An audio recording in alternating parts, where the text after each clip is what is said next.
மேட்டூர் அரசு மருத்துவமனையில் கண்புரை சிகிச்சை செய்து கொண்ட கண் பார்வை பாதிக்கப்பட்ட 8 பேருக்கு கோவையில் உள்ள தனியார் மருத்துவமனையில் சிகிச்சை அளிக்கப்பட்டு வருகிறது. இதுகுறித்து கோவை அரவிந்த் கண் மருத்துவமனையின் தலைமை மருத்துவர் நரேந்திரனுடன் நம்முடைய செய்தியாளர் ஷெர்லி நடத்திய கலந்துரையாடலை தற்போது பார்க்கலாம். சேலம் அடுத்த மேட்டூரில் கண்ணில் புரை நீக்குவதற்கான அறுவை சிகிச்சை கடந்த 14ஆம் தேதி முதல் 18ஆம் தேதி வரை நடைபெற்றது. இதில் 14ஆம் தேதி முதல் 16ஆம் தேதி வரை நடைபெற்ற அறுவை சிகிச்சையில் சிலர் பாதிக்கப்பட்டிருக்கின்றனர். அதில் குறிப்பாக பார்த்தோமானால் 8 பேர் கோவையில் இருக்கக்கூடிய அரவிந்த் கண் மருத்துவமனையில் சிகிச்சைக்காக அனுமதிக்கப்பட்டிருக்கின்றனர். இது குறித்து இங்கு இருக்கக்கூடிய தலைமை மருத்துவரிடம் கேட்கலாம். வணக்கம் சார். இப்போ 8 பேர் மேட்டூரிலிருந்து 8 பேர் இந்த கண் பார்வை அறுவை சிகிச்சை செய்து பாதிக்கப்பட்டிருக்காங்க. அவங்களுடைய தற்போதைய நிலை எப்படி இருக்குது சார்?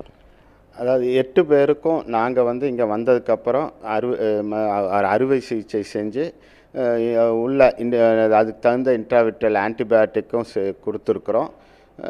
8 பேரும் ரெஸ்பாண்ட் பண்ணுறாங்க.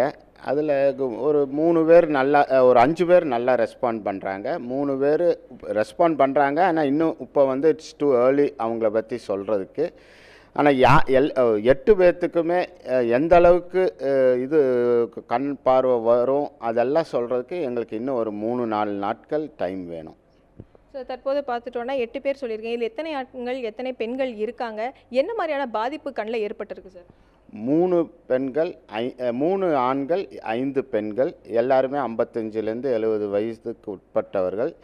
இவங்களுக்கு உள்ள ஒரு வேரியஸ் இன்ஃப்ளமேஷன் இன்ஃபெக்ஷன் மாதிரி இருக்குது. அது இப்போ அதையும் நாங்கள் எடுத்து பரிசோதனைக்கு அனுப்பிச்சிருக்கிறோம். அதனுடைய ரிசல்ட்டு நாங்கள் எதிர்பார்த்து கொண்டு இருக்கிறோம். இவங்களுக்கு விரைவிலே கண் பார்வை கிடைக்கிறதுக்கான வாய்ப்புகள் இருக்கா? அது எந்த அளவுக்கு வாய்ப்புகள் இருக்குது சார்? அதான் நான் ஏற்கனவே சொன்ன மாதிரி நல்லா ரெஸ்பாண்ட் பண்ணுறாங்க. ஆனால் இப்போ எனக்கு it's too early to comment on எந்த அளவுக்கு பார்வை கிடைக்குன்றது. போக போக தான் தெரியும். இன்னும் அட்லீஸ்ட் ஒரு 4-5 நாட்கள் எனக்கு போனால் தான் அவங்களுடைய கண் பார்வையை பற்றி நான் கமெண்ட் அடிக்க முடியும்.